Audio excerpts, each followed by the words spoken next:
أين أبو إبراهيم؟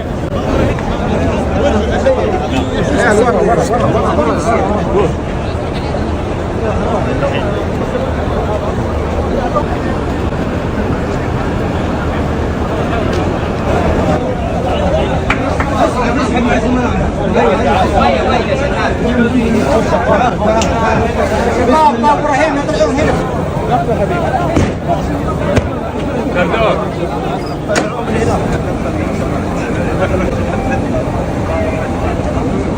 حسن.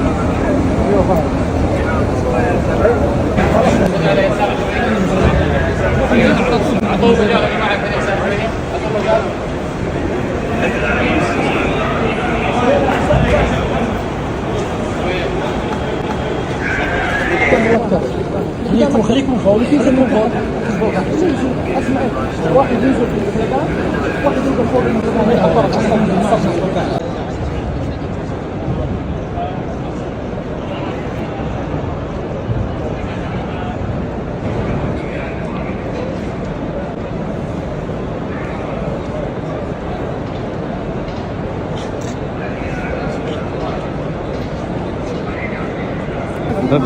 جزاك الله خير على هالتطور معالي الشيخ. الحمد لله ما شاء الله ما شاء الله ما شاء الله. بسم الله وعلى بركة الله. طال عمرك. على الله في موازين خادم الحرمين ولي عهده وجزاهم الله خيرا. يلا بسم الله. يلا بسم الله.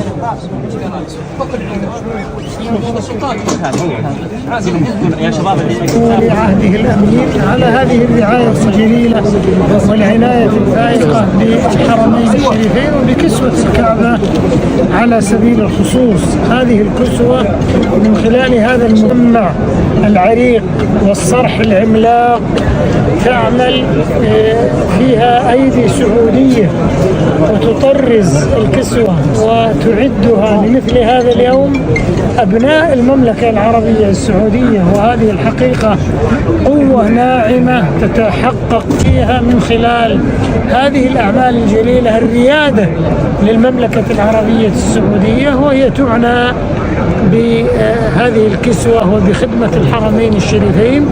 وتعد الحقيقة الكسوة أحد منظومة الخدمات التي تقدم في الحرمين الشريفين لخدمة الكعبة وخدمة قاصدي الحرمين الشريفين.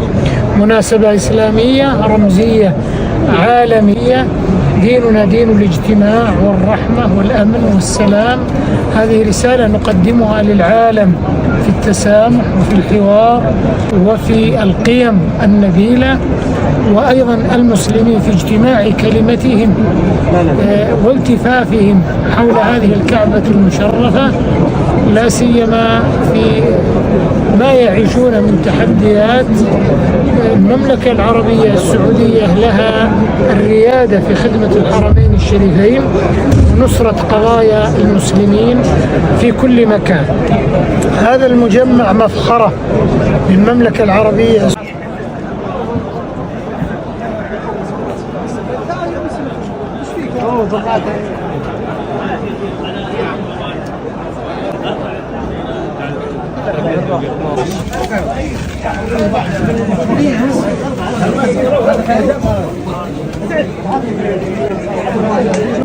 بسم الله وعلى بركة الله. بسم الله ما شاء الله. تمام. القوة بيض الله وجهكم. شكرا أنتم فخرنا واعتزازنا. والتقدير والامتنان لقيادتنا الرشيدة خادم الحرمين الشريفين سمو ولي عهده الأمين، جزاهم الله خيرا على هذه المفخرة والمأثرة في تركيب كسوة الكعبة الجديدة لعام 1400.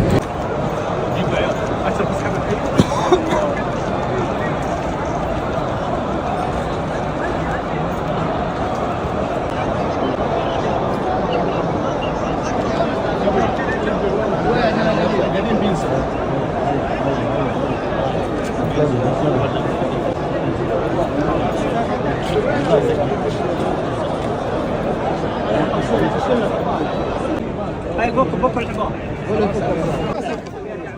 عاصم وقف يا ولد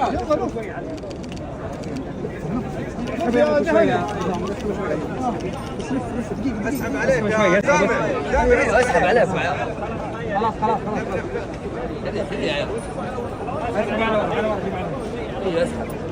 خلاص يلف ولف ولف يا سلام ايوه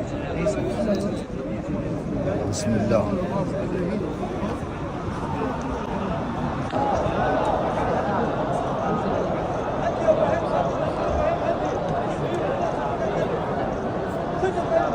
شوفوا لاحظوا الفرق ما بين الجديد والقديم واضح الان.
تجهيز ونقل كسوة الكعبة المشرفة من مجمع الملك عبد العزيز لكسوة الكعبة المشرفة إلى المسجد الحرام. وتتم هذه المرحلة عن طريق نقل بشاحنات مخصصة لذلك، ويتم استقبال كسوة الكعبة المشرفة في أطراف ساحات المسجد الحرام، ووضع الكسوة على مقطورة أو عربات مخصصة لنقلها إلى الكعبة المشرفة. ثم تأتي المرحلة الثالثة وهي التي نقوم بها الآن، وهي إنزال الثوب الجديد